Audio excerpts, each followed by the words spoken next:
There's a crazy Spider-Man theory how he's going to meet Doctor Doom. That's probably going to go down as one of the most crazy MCU moments. So Spider-Man Brand New Day is about to start production, and one of the set pieces actually got leaked, and there's a prop poster in the background that says that it takes place in 2027. So it's going to take place after Thunderbolts, but approximately 1 year before Doomsday. But this is how Doctor Doom will show up in Spider-Man Brand New Day. How's he going to show up? So the theory is that we know that the Russo brothers directed the post-credit scene for the Thunderbolts and also the Fantastic Four, and both of those scenes were filmed on the set of Doomsday. So it makes sense that the Russo brothers will direct a post-credit scene for Spider-Man that will set up Avengers Doomsday, since it's the film right before Doomsday. And this is how I think the post-credit scene is going to go. We're going to see Victor Von Doom dressed in a suit, looking like Tony Stark, knocking on Peter Parker's apartment, and he's going to open the door and he's going to see Mr. Stark, and Doctor Doom's going to be trying to manipulate him to join his side. It would make a lot of sense for Doctor Doom to be revealed before they start the marketing for Avengers Doomsday. And one of the first leaks for Avengers Doomsday was a man looking like Tony Stark in a suit knocking on someone's door. See, I do remember when that scene got leaked, and it did kind of look like the back of the head of Robert Downey Jr. I mean, the whole figure, like the silhouette of the man, looked very Robert Downey Jr.-esque. Right. It kind of looked like what he was kind of wearing in Endgame when they go back in time. And I'm pretty sure when this leak happened, this is when Tom Holland was in London filming the Odyssey, right? Yeah. So it makes sense that this could be lining up, that he came in for one day to film that really quick scene.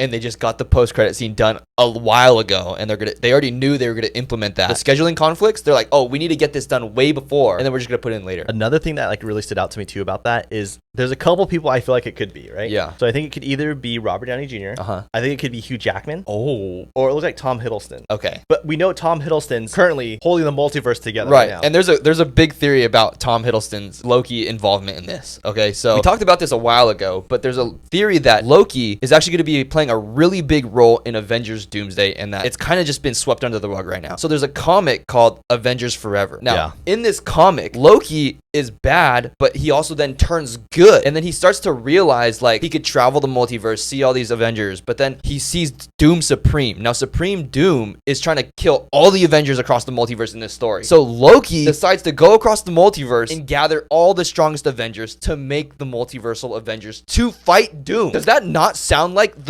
what's going on in the 616 right now? Loki was bad, but then he turned good. He's holding the multiverse together. He could literally see everything going on in the multiverse. And he's going to gather all these heroes together to fight Doom. That's why maybe he's the one bringing the Fantastic Four and the X-Men to the 616 universe so that they can all come together to fight Doom. And what also makes sense is there's a lot of people rumored to be playing multiple roles. Like Robert Downey Jr. rumored to play Iron Man and Doctor Doom, Chris Evans, Human Torch, Captain America, maybe Nomad, right? There's all these different variants of these characters that it's rumored that people are going to be playing multiple roles. Now, in this story, Loki's literally getting a bunch of different variants. Like he gets variants of Thor, variants of Wolverine, all these different variants. So it makes sense that in this story, it's going to kind of relate to how Loki has been in the MCU. Yeah. And when you think about it, in this comic book, Loki realizes that no Avengers team could exist without a Loki. Right. So Loki, it's kind of like symbolic how Loki is now going to be the one giving guidance to the Avengers on how to win. Right. When he was the one trying to take down the Avengers at one point. He was the one who kind of brought the Avengers together because he was the threat that the Avengers had to beat. And here he once again is bringing people together. Exactly. So